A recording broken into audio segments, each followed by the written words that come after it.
Ragnarok has been raging for far too long. Many gods and heroes have fallen, and the rest can barely stand.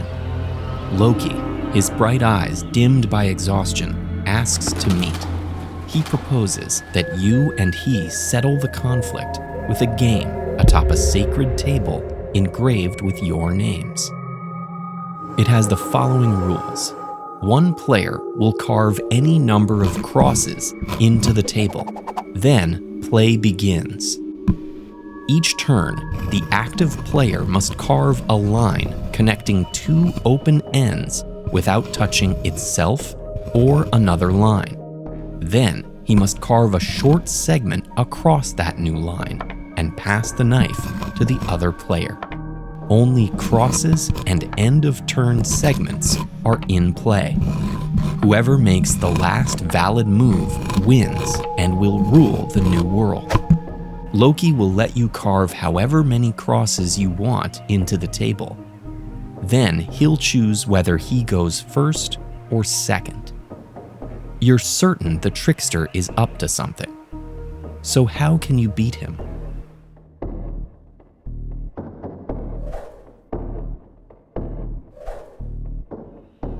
Often, the best way to analyze a game like this, which was invented by John Conway under the name Brussels sprouts, is to try it out.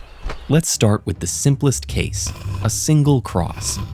Here, no matter how we play, the game ends in 3 moves. With 2 crosses, the game always ends in 8, and with 3 crosses, 13 moves. That's a bad sign if it continues. However many crosses you carve, Loki could choose the turn order and win. But this pattern doesn't necessarily mean that every game is fixed. Perhaps 10 or 15 or 100 crosses has some winnable condition. So let's try to understand what's happening. We can start by looking at the final states of a few games. As chaotic as they seem, there's something interesting here. Every game ends with a number of distinct regions, each with exactly 1 line poking in. The 1 cross game has 4, these 3, and the 1 outside the blob. 2 crosses produces 8 regions, and 3 crosses, 12. That makes sense. Each cross started with exactly 4 points that we could carve from. We can think of those as lives.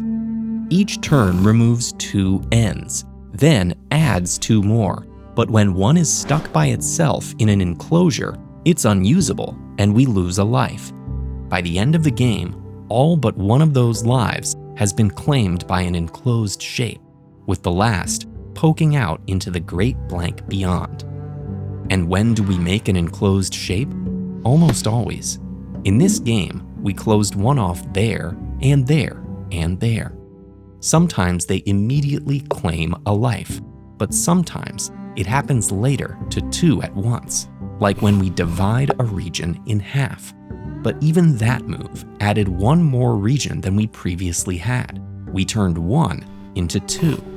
The only time we don't create a new enclosure is when we connect 2 separate clusters, like this. A cluster might involve a single cross or a blob that's formed around multiple. We never end up with an enclosed region without a line, because whenever we make a region, we carve a new segment, half of which pokes in. We also never end with a region with multiple lines, because then we could connect them and divide the region further. So, back to the single cross game. We start with 4 lives in 1 giant region. After we carve the first line, we have 2 regions. After the second line, 3 regions. And after the third, 4, so we're done. Adding a second cross gives us 4 more lives, and also a free move that doesn't make an enclosure whenever we choose to connect these 2 clusters. The third cross adds 4 more lives, and another free move. So that's why the total number of turns goes up by 5 each time. 4 extra lives plus 1 free move. All of which is to say, Loki, true to form, has rigged the game. The only way to win is to trick the trickster, and there is something he overlooked. Let's say you carve one cross. Loki chooses to go first, anticipating a quick and easy win on turn 3.